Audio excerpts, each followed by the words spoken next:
अस्सलाम वालेकुम वरहमतुल्लाहि वबरकातुहू। गाइज़, हम उम्मीद करते हैं कि आप खैर आफियत से होंगे।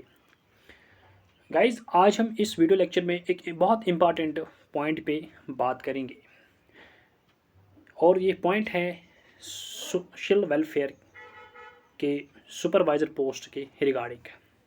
इस वक्त आप सब जानते हैं कि जो सुपरवाइज़र एग्ज़ाम है, सुपरवाइज़र पोस्ट का जो सोशल वेलफेयर डिपार्टमेंट का है, इसका जो एग्ज़ाम है वो 23 जून 2024 को मुनक़्क़द होने जा रहा है। और इसकी नोटिफिकेशन जो ये एडवांस नोटिस है एग्जामिनेशन डेट की रिगार्डिंग, वो ऑलरेडी JKSSB की ऑफिशियल वेबसाइट पे अवेलेबल है। और इस वक्त हमारे मेरी स्क्रीन पे भी इस वक्त आप इसी एग्जामिनेशन जो एडवांस नोटिस है उसी को इस वक्त आप मेरी स्क्रीन पे भी देख रहे हैं। हम बात करेंगे कि इस एग्जामिनेशन डेट की रिगार्डिंग बहुत सारे बच्चे इस वक्त इस अनसर्टेनिटी में, इस कन्फ्यूजन में पड़ चुके हैं कि एग्ज़ाम डेफर होगा या नहीं होगा, एग्ज़ाम पोस्टपोन होगा या नहीं होगा, क्योंकि इसमें दो जो डेट्स हैं फॉर्म भरने के। कुछ लोगों ने जो जो पहली बार जो एडवर्टीज़मेंट आ चुकी थी उसके साथ ही जो फॉर्म भरने की जो तारीख थी उसमें फॉर्म भरे हैं, और उसके बाद कुछ महीने बाद फिर से ये विंडो ओपन हुई कि फिर से जो नए बच्चे हैं, एस्पिरेंट्स हैं, वो भी इसके फॉर्म भर सकते हैं। और जिन्होंने सेकंड टाइम, यानी जो सेकंड टाइम जो विंडो ओपन हुई है, लिंक ओपन हुई है फॉर्म सबमिट करने की, उनमें वही बच्चे थे, वही एस्पिरेंट्स थे जिन्होंने पहली टाइम फॉर्म नहीं भरा था, और जिनकी पहली टाइम जब एडवर्टीज़मेंट नोटिस जारी हुई थी उस वक्त उनकी ग्रेजुएशन, यानी वो उस वक्त एलिजिबल नहीं थे, इसलिए उन्होंने उस टाइम अपने फॉर्म सबमिट नहीं किए। और उस सेकंड टाइम जब विंडो ओपन हुई उस टाइम वो एलिजिबल थे, उनका रिजल्ट आ चुका था, उनकी ग्रेजुएशन यानी जो मिनिमम एजुकेशनल एलिजिबिलिटी है वो कंप्लीट हो चुकी थी और वो फिल हो रही थी उनकी जो रिक्वायरमेंट्स थी क्वालिफिकेशन की। इसलिए उन्होंने उस सेकंड टाइम में जो विंडो ओपन हुई फॉर्म भरने की, जो लिंक ओपन हुई SSB की ऑफिशियल वेबसाइट पे, इसलिए उन्होंने उस टाइम अपने फॉर्म भरे हैं। इस वक्त जो बच्चों के अंदर एक अनसर्टेनिटी है, खासकर उन बच्चों के अंदर जिन्होंने सेकंड टाइम ये फॉर्म भरा है, दूसरी बार जब विंडो ओपन हुई है, उनके अंदर बहुत सारी बच्चे ये सवाल कर रहे हैं कि उनके अंदर ये अनसर्टेनिटी पाई जाती है कि उनको एग्ज़ामिनेशन की जो डेट टेंटेटिवली मिल चुकी है। एक तो यह कि उसका जो सिलेबस है उसके हवाले से उनका सिलेबस ज़्यादा है और टाइम कम मिल रहा है।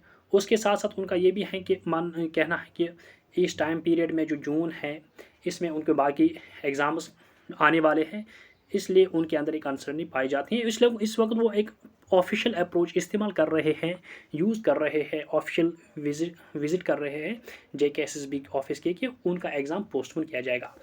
हम जो इस वीडियो लेक्चर में अपने जो हमारी जो एस्पिरेंट्स है, मैं उनसे एक इस वीडियो लेक्चर के ज़रिए से उन तक ये बात पहुंचाना चाहता हूं कि आप इस वक्त जो आपकी प्रिपरेशन है वो पीक पे होनी चाहिए।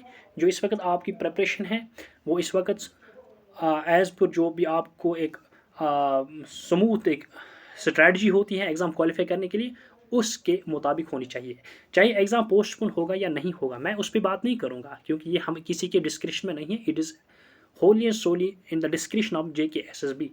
सो इसमें किसी इंसान का कोई अमल दखल नहीं है, किसी की कोई डिस्क्रिप्शन नहीं है कि पोस्टपोन होगा या नहीं होगा। जो भी जिनको भी कुछ इस डिमांड्स हैं बच्चों की, वो उन्होंने कुछ, मैंने कल एक न्यूज़ में भी देखने को मिला कि बच्चे JKSSB ऑफिस भी गए थे एग्ज़ामिनेशन के रिगार्डिंग, एग्जामिनेशन के हवाले से, क्योंकि उनको बहुत कुछ तहफ़्फ़ुज़ात थे, उन तहफ़्फ़ुज़ात को लेकर। लेकिन इस वीडियो लेक्चर में जो मैं बात असल में कर रहा हूँ वो मैं इस टेंटेटिव एग्जामिनेशन डेट की रिगार्डिंग कर रहा हूँ। कि मेरी दरख्वास्त है, मेरी इस जो भी एस्पिरेंट्स हैं, हमारे व्यूवर्स हैं, मैं उनसे ये कह रहा हूँ कि जो टेंटेटिव डेट है 23 जून, आप इस डेट को मान के चलो कि आपको इस डेट पे एग्ज़ाम देना है और आपको अच्छी तरीके से इस डेट के हिसाब से प्रिपेयर करना है। अपनी जो आपकी स्टडीज़ हैं, आपकी प्रिपरेशन है, वो इस एग्ज़ाम डेफर होगा या ना होगा, इसकी वजह से आपकी जो स्टडीज़ हैं ये डिस्टर्ब नहीं होनी चाहिए। इसमें दो चीज़ें हैं, क्योंकि अगर आपका एग्ज़ाम इसी 23 जून को ही होगा, डेफर नहीं होगा, अगर आपने अच्छी तरीके से प्रिपेयर किया होगा, आपने डिस्ट्रैक्शंस में नहीं आए होंगे, तो फिर आपका कोई नुकसान नहीं होगा। अगर आप एग्ज़ाम डेफर भी हो जाएगा लेकिन आपने 23 जून डेट के हिसाब से अपने आप को प्रिपेयर किया होगा, फिर भी आपका ही बेनिफिट है।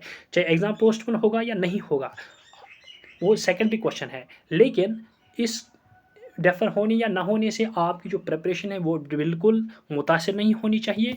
आप कि प्रिपरेशन इन चीज़ों से डिस्ट्रैक्ट नहीं होनी चाहिए। जिनको भी अपनी तहफ़्फ़ुज़ात है, जिनका भी कुछ प्रॉब्लम्स आ रही थी होगी या बाकी बीच में मज़ीद एग्ज़ाम्स आ रहे होंगे, उन बच्चों ने, उन एस्पिरेंट्स ने जेकेएसबी ऑफिशियल ऑफ़िस विज़िट किया है, क्योंकि कल एक न्यूज़ भी मैंने देखी है। उस न्यूज़ के मुताबिक उन्होंने अपनी जो डिमांड्स थी वो जेकेएसएसबी ऑफ़िस के सामने रखी है।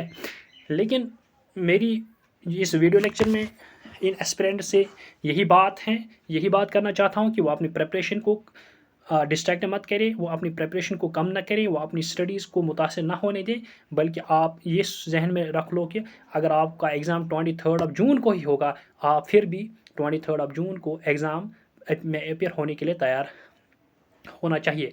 और अगर एग्ज़ाम डेफ़र होगा भी, फिर भी आपको ही बेनिफिट है, आपको ही फ़ायदा है, अगर आपने अपनी प्रिपरेशन को जारी रखी हुई होगी।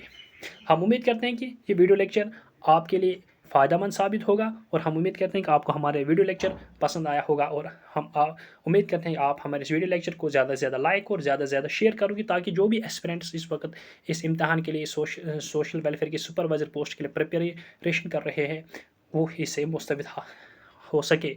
और हम उम्मीद करते हैं कि आप हमारे इस यूट्यूब चैनल को भी सब्सक्राइब करोगे, और इस वीडियो लेक्चर के डिस्क्रिप्शन बॉक्स में जो हमारे टेलीग्राम चैनल की जो लिंक है, आप उस पर क्लिक करके हमारे टेलीग्राम चैनल को भी ज्वाइन कीजिए, ताकि टेलीग्राम चैनल के ज़रिए से भी हम आप तक हर किस्म की अपडेट पहुंचाते रहेंगे। Thank you very much. अल्लाह हाफिज़।